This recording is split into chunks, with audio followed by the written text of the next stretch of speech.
et bienvenue sur Espagnol tout simplement. Je suis ton hôte, Mirenchou, professeure agrégée d'espagnol et créatrice du site leblogdespagnol.com. Sur le mois de septembre, pour la rentrée, je te propose un challenge, Vuelta al Español.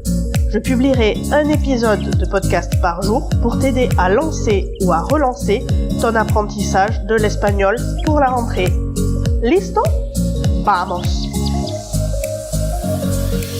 Hola, j'espère que tu vas bien. Pour ma part, je suis ravie de te retrouver pour un nouvel épisode de Espagnol tout simplement, spécial challenge de rentrée Vuelta al Español. Aujourd'hui, on va parler de 3 mots qui sont intraduisibles en français.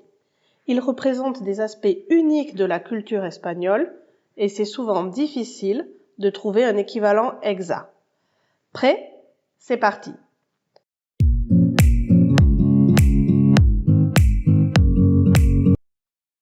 Le premier mot que je veux évoquer aujourd'hui avec toi, c'est sobremesa, en un seul mot. Ce mot désigne le moment après le repas quand tout le monde reste à table pour discuter. En Espagne, c'est un moment de partage et de convivialité qui est presque sacré. Alors que dans beaucoup de cultures, on se lève tout de suite après manger, en Espagne, la sobremesa fait partie du repas en lui-même. Il n'y a vraiment pas de mot équivalent français.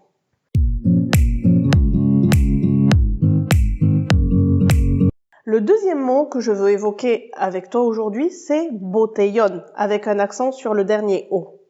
Si tu as voyagé en Espagne, tu as peut-être déjà vu des groupes de jeunes rassemblés dans un parc, sur une place publique ou même directement dans la rue, à même le sol, qui buvaient et s'amusaient avant de sortir en boîte.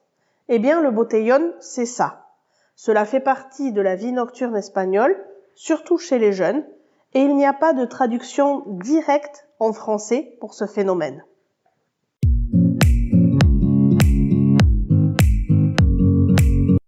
Un troisième et dernier mot pour aujourd'hui que j'ai envie d'évoquer avec toi, c'est almuerzo.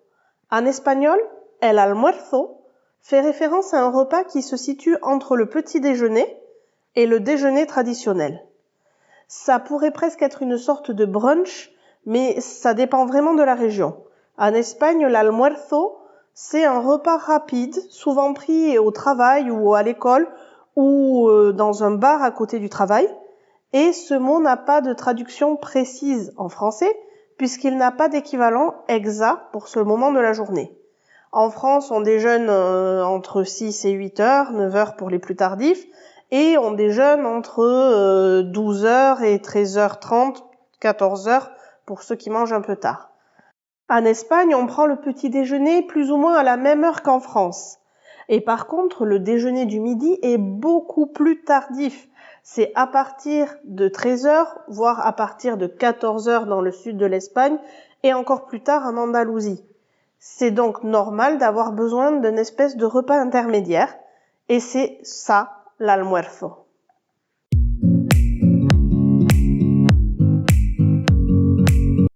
Et voilà pour cet épisode sur les 3 mots que tu ne pourras pas traduire directement en français.